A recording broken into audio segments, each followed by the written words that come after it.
Le bassin versant de l'Aulne est un vaste territoire, le 3e de Bretagne. Il connaît régulièrement des crues qui provoquent des inondations. Réduire l'impact de ces inondations est l'une des missions de l'EPAGA, l'établissement public d'aménagement et de gestion du bassin versant de l'Aulne. Pour ça, l'EPAGA porte un programme d'action de prévention des inondations, un PAPI.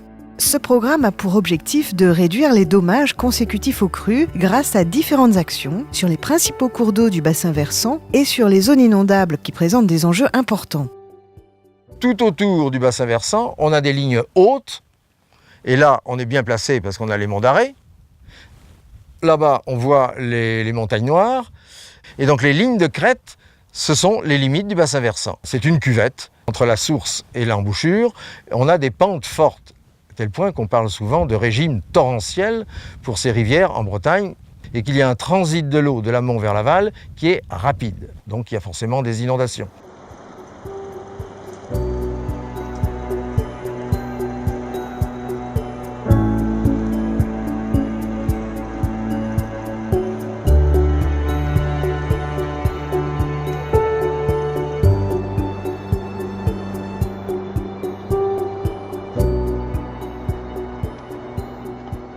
Depuis hier soir, c'est tout le Finistère qui subit les effets dévastateurs de crues sans précédent depuis 5 ans. Des milliers de foyers ont été privés d'électricité et de téléphone, les rivières ont débordé, les inondations atteignaient 2 mètres par endroit ce matin.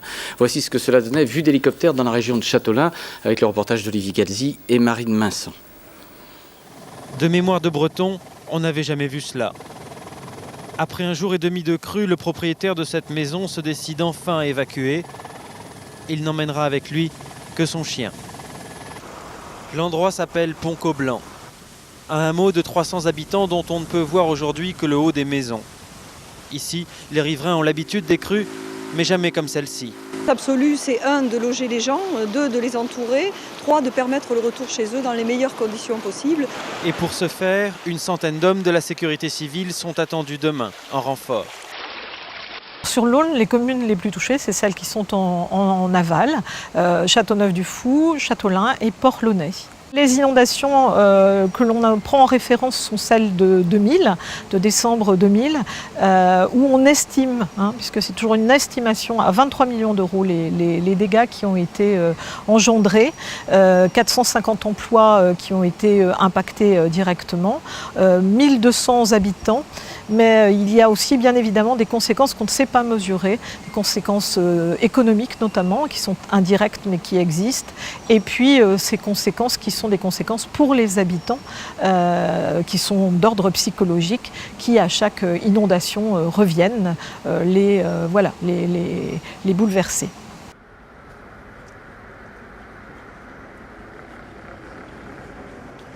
Le magasin a subi donc une inondation vraiment importante en décembre 2000 et il y a eu comme beaucoup de dégâts.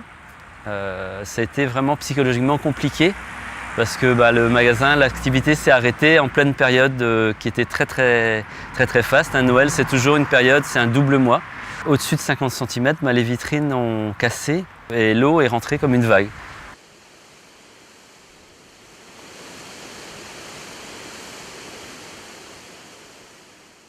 Ça a dû commencer sur le coup de peut-être 18h, 19h. Et puis c'est sur le coup de minuit, tous à 1h, on a entendu les premiers bruits. Donc ça veut dire qu'il y avait suffisamment d'eau sur le sol pour faire basculer le mobilier. Téléviseur qui à l'époque pesait 60 kg aussi, bousculé quoi. Dans la maison, surtout le rez-de-chaussée, l'eau a atteint le niveau d'à peu près 90 à 1 mètre. Pour l'épisode que l'on a vécu en 2000, on estime qu'il y a un retour sur 65 ans, c'est-à-dire que l'on a chaque année un risque sur 65 de voir le retour d'une telle crue. C'est une période exceptionnelle par l'importance des précipitations, à la fois en quantité, en pluviométrie et en succession.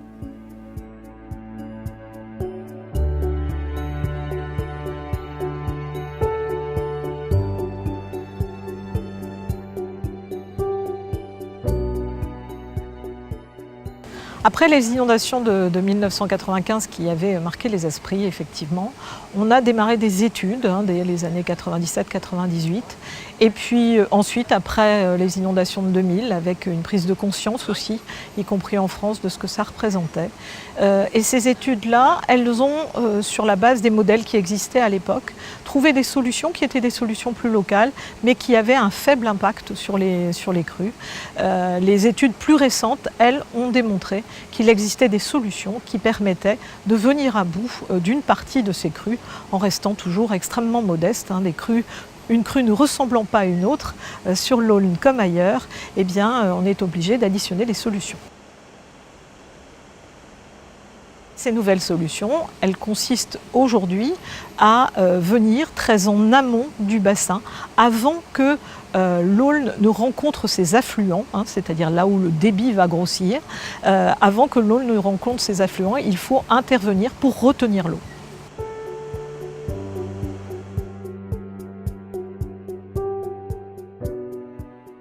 Le programme comportera l'étude et la réalisation de 3 ouvrages dits retenues sèches sur l'Aulne amont, sur l'Yerres et sur les Lèzes, là où se concentrent les puits et là où se forment les crues. Leur localisation précise n'est aujourd'hui pas connue, mais elle le sera suite aux études à venir préalables aux travaux.